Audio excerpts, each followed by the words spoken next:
व्यक्ति गाड़ी की चाबी नहीं दे पा रहा, दूसरी चीजें तो दूर की बात है, गाड़ी की चाबी नहीं दोगे, जब तक कोई विश्वास पात्र आदमी आपके पास नहीं आएगा तब तक आप चाबी नहीं दोगे। तो बोले जब हम अपना छोटी मोटी रकम किसी को नहीं दे सकते, जब हम अपनी गाड़ी की चाबियां किसी को नहीं दे सकते, तो बोले हम भागवत जैसा खजाना, ये मणि हर किसी को कैसे दे दें जब तक कोई सुपात्र नहीं मिले। उस समय सुखदेव जी महाराज की याद आती है, भागवत की रचना हुई तो बोले सुखदेव जी महाराज तो व्यास जी के पुत्र थे, तो व्यास जी के पास नहीं थे क्या? बोले नहीं थे। बोले क्यों नहीं थे? बोले एक अलग ही कथा है इनके जन्म की। एक बार की बात है कि माता पार्वती बैठी थी, पूरे ब्रह्मलोक में एक सभा आयोजित हुई, वहां प्रश्न हुआ, बोले संसार में सबसे अच्छी वस्तु कौन सी है? बोले सबसे अच्छी वस्तु है, सबसे अच्छी चीज है प्रेम। बोले ये कहाँ मिलेगा? कोई कृष्ण भक्त थे, उन्होंने कहा विष्णु भगवान के पास। नारद जी ने कहा विष्णु भगवान के पास। बोले नहीं, इनके पास नहीं है। बोले क्यों? बोले जब कोई भक्त बुलाता है दौड़ते हुए चले जाते हैं। अगर प्रेम होता तो लक्ष्मी मैया को साथ में लेकर नहीं जाते। आधी रात को भक्तों ने आवाज दी, हाथ छोड़कर चले गए, इनके पास नहीं है। बोले कहाँ मिलेगा? किसी ने कहा ब्रह्मा जी के पास। बोले इनके पास तो बिल्कुल ही नहीं मिले। बोले ब्रह्मा जी तो दिन भर सृष्टि निर्माण में लगे रहे, ब्रह्माणी को समय ही नहीं देते। तो जो भोले बाबा के भक्त बैठे थे उन्होंने कहा भैया सच्चा प्रेम मिलेगा हमारे बाबा भोलेनाथ और माता पार्वती के पास। प्रेम में क्योंकि इनका उदाहरण दिया जाता है, कहते ना जोड़ी हो तो शिव पार्वती जैसे, कि माता बाबा के आधे अंग पर राज करती है, बाबा अधिकतर समय माता के साथ रहते हैं कि नहीं?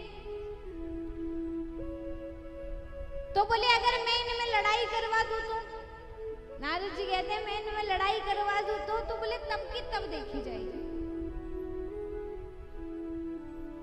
अब जैसे ही लड़ाई करवाने की बात आई तो नारद जी तो पक्के। अब नारद जी ने तो सोच लिया अब तो लड़ाई करवानी है, कुछ हो जाए। लड़ाई कैसे करवाई जाए? अब नारद जी रोज कैलाश पर्वत पे जा रहे हैं, डेली जा रहे हैं। अब बाबा रहे तो कुछ नहीं बोले, माताएं थोड़ी कान की कच्ची होती है, बातों में बहुत जल्दी आ जाती है। एक दिन मैया अकेली, नारद जी ने सोचा आज काम हो जाएगा। मैया से पूछते, बोले मैया बाबा है क्या? बोले नारद बाबा तो नहीं है, बड़े दिनों में आए हो, आओ आओ बैठो बैठो, क्या बात है, कैसे आना हुआ? बोले नहीं नहीं वो बाबा को एक बहुत जरूरी बात बतानी थी। तो बोले नारद बाबा तो नहीं है पर ऐसी कौन सी जरूरी बात है मुझे बता दो। बोले नहीं नहीं बाबा को ही बतानी थी। बोले नारद मुझे बता दो। बोले नहीं नहीं बाबा से ही बात करनी थी। अच्छा जब कोई बार बार ऐसा बोले ना बहुत जरूरी बात है तो मन में उत्सुकता बढ़ जाती है कि हमको भी पता चले क्या बात है। बोले नारद तुम्हारे बाबा मुझको सब कुछ बताते हैं, वो मुझसे बड़ा प्रेम करते हैं। बोले मैया सब झूठी बात है, कोई किसी से प्रेम नहीं करता। सुर नर मुनि सबकी यह रीति, स्वार्थ लागी करई सब प्रीति। सब स्वार्थ की प्रीति है, बिना स्वार्थ के कोई प्रेम नहीं होता। बोले नहीं नारद तुम्हारे बाबा मुझसे सच्चा प्रेम करते हैं। बोले सच्चा प्रेम तो मैया कोई किसी से नहीं करता, एक ना एक झूठ तो हर व्यक्ति बोलता है। बोले नहीं तुम्हारे बाबा मुझसे कोई झूठ नहीं बोलते, उन्होंने कभी मुझसे कोई बात नहीं छुपाई। अब नारद जी तो वैसे ही आग लगाने लड़ाई करवाने ही आए थे। नारद जी कहते हैं अच्छा नहीं छुपाई? बोले नहीं छुपाई। अच्छा मैया इतना बोल रही हो तो ये बता दो बाबा ने कभी आपको बताया कि आप वो जो मुंडों की माला पहनते हैं वो किसके मुंडे हैं और आप कौन से नंबर की हो? अब महाराज देखो इतना शब्द काफी है। मुंडों की माला पहनते हैं वो किसके मुंडे हैं और आप कौन से नंबर की हो? आप किसी महिला के सामने किसी भी गृहिणी के सामने एकदम सीरियस होके जाइए, हंसने वाला फेस, हंसने वाला मुंह लेके मत जाइए, थोड़ा सा सीरियस होके जाइए और जाकर कह दो हाँ हाँ सब पता है तेरा पति शादी के पहले क्या क्या करता था, वो तो हो गया और हो गया ब्याह, देखो पता भी है तू कौन से नंबर की है। बस इतना जाकर कह दो, महाभारत का युद्ध छोटा पड़ जाएगा। नहीं घर के बर्तन ठिकरे बाहर आ जाए तो फिर कहना, बोल के देखो। आज नारद जी ने जैसे ही बोला, मैया के हाथ पैर ठंडे, मैया क्रोध में लाल, नारद जी ने कहा अपना काम हो गया, तीली बता दी, अब आगे आग बढ़ती रहेगी, अपन तो चलो नहीं तो बाबा आ जाएंगे। अब नारद जी गए, रास्ते में बाबा मिल गए, बोले बाबा जल्दी जाओ मैया बुला रही है। बाबा बोले नारद क्या करके आया है? बाबा आए, आज कोई दूध नहीं, कोई भांग नहीं, कोई पानी नहीं। जब पति बाहर से आता है तो पहले आली पूछती, आजकल तो कोई पूछे नहीं। मैंने कहा था ना, देखो आप लोग तो गर्दन ही लाओगे, सच्चाई तो ये बताएंगे। खैर आज बाबा के पास मैया नहीं आई पूछने, कोई चाय नहीं, कोई पानी नहीं, कोई भांग नहीं, कुछ नहीं। बाबा गए, बाबा ने पूछा देवी क्या हुआ? बोले स्वामी आप बहुत झूठ बोलते हो, आप मुझसे प्रेम नहीं करते। बोले देवी जितना प्रेम मैं आपसे करता हूं संसार में किसी से नहीं करता। देखो महाराज, यहाँ बाबा भोलेनाथ के परिवार ने आपको एक सीख दी है, बाबा एक सीख दे रहे हैं। झगड़े किस घर में नहीं होते, झगड़े किस घर में नहीं होते। बर्तन है तो आवाज होगी, हर घर में झगड़े होते हैं, हर पति पत्नी में झगड़े होते हैं, लेकिन कोशिश कीजिए कि अपने घर के झगड़े तमाशा नहीं बने। झगड़े तो हर घर में होते हैं, लेकिन आपके कमरे का झगड़ा आपके कमरे के अंदर ही रहना चाहिए। अगर वो आपके कमरे से बाहर गया, अगर आपके घर से बाहर गया, तो वो झगड़ा फिर झगड़ा नहीं रहेगा, वो फिर तमाशा बन जाएगा। और लोग तो तैयार बैठे हैं, आप लोगों को अपना दुख दिखा रहे हो, आप अपना दर्द लोगों को बता रहे हो, आप अपनी चोट लोगों को बता रहे हो, तो कभी भी अपना दुख, अपनी तकलीफ, अपना दर्द लोगों के सामने सोच समझकर ही खोलना, क्योंकि हर व्यक्ति अपने हाथ में दवाई लेकर नहीं घूमता। आजकल के लोग मुट्ठी में नमक लेकर घूमते हैं। मलहम लगाने वाले नहीं मिलेंगे, नमक डालने वाले ज्यादा मिलेंगे। इसलिए कभी भी किसी के सामने अपनी तकलीफें ना बताएं, बतानी हो तो ईश्वर को बताओ। तो बिना पूछे सारी बातें बता देते हो, अमर कथा क्यों नहीं बताई? बोले मुझे अमर कथा सुननी है, अमर कथा सुनाओ। बाबा ने कहा ठीक है देवी, अमर कथा सुनाने की तैयारियां करी, बट वृक्ष के नीचे आसन लगाया, 2-4 नियम बताए। बोले देवी अमर कथा के नियम है।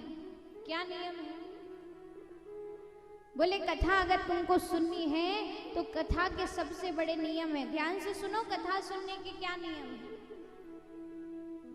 बोले कथा में परीक्षा लेने निद्रा रानी आती है, अगर ध्यान से कथा सुनोगे तो वो चली जाएगी, और ध्यान अगर इधर उधर हुआ तो वो आपको अपनी गोद में सुला लेगी। इसलिए मैं आंखें बंद करके कथा सुनाता हूँ, तो आप हो स्वामी हरे नमा के हुकारे लगाते रहे। मैया ने बात मान ली। आगे बाबा ने 3 बार ताली बजाई। पहली ताली में बोले आपके मेरे अलावा कोई तीसरा इस कथा को नहीं सुनना चाहिए। तो कैलाश पर्वत पर जितने भी जीव जंतु थे सब कैलाश पर्वत छोड़कर चले। दूसरी ताली बजाई तो भगवान का त्रिशूल 3 बार कैलाश पर्वत की परिक्रमा करके आया कि कोई छुपकर बैठकर कथा तो नहीं सुन रहा। तीसरी ताली बजाई तो चारों ओर सुगंधित हवा चलने लगी। अब यहाँ राधा रानी के पास एक तोता था जिसको शूक कहते हैं, संस्कृत में तोते को शूक कहा जाता है, उसको धर्म के प्रचार के लिए एक शूक प्राणी के जोड़े में गर्भ में प्रवेश करवा दिया गया, जो कैलाश पर्वत पर रहता था। अब माता पिता तो उसके भी चले गए, लेकिन अंधकार के रूप में वो तोता राधा रानी का वहीं वटवृक्ष पे रह गया। कथा प्रारंभ हुई। प्रथम स्कंद, द्वितीय स्कंद, तृतीय स्कंद, चतुर्थ, पंचम, षष्ठम, सप्तम, अष्टम, नवम स्कंद तक मैया ने कथा सुनी। नवम स्कंद के बाद मैया को ध्यान लग गया, मैया ने हूँ स्वामी हरे नमा करना बंद कर दिया, तो वो जो अंडे में तोता था वो बाहर आ गया और उसने भी कथा सुनी। तो तोतों की आदत होती है, जैसा हम बोलते हैं वो वैसा बोलना सीख जाते हैं। वो तो भक्त थे, राधा रानी के तोते थे, उन्होंने सोचा मैया अगर चुप हो गई तो बाबा कथा सुनाना बंद कर देंगे। उसी समय उस तोते ने बोलना शुरू कर दिया, हूँ स्वामी हरे नमः। नवम स्कंद, दसम स्कंद, एकादश, द्वादश स्कंद जैसे ही पूरा हुआ, बाबा ने जयकारा लगाया, बोलिए श्रीमद् भागवत महापुराण की जय हो, बाल कृष्ण लाल की जय हो। अब जैसे ही जयकारा लगाया कि मैया की समाधि खुली, मैया कहती है, हाँ स्वामी, कृष्ण जन्म हो गया क्या? बोले देवी कथा ही पूरी हो गई, आप तो कृष्ण जन्म की बात कर रही हो। बोले स्वामी क्षमा करना, नवम स्कंद तक तो कथा सुनी, पर फिर मेरा ध्यान लग गया। बोले आपका ध्यान लग गया तो हूँ स्वामी हरे नमा कौन कर रहा था? इधर उधर देखा, कोई दिखाई नहीं दिया। दिव्य दृष्टि से देखा तो वो तोता दिखाई दिया। वो तोते के पीछे बाबा त्रिशूल लेकर भागे। जैसे ही भागे तो कहते हैं अपना हित अनहित कौन नहीं जानता, वो छोटा सा पक्षी भी अपनी जान बचाने के लिए भागा।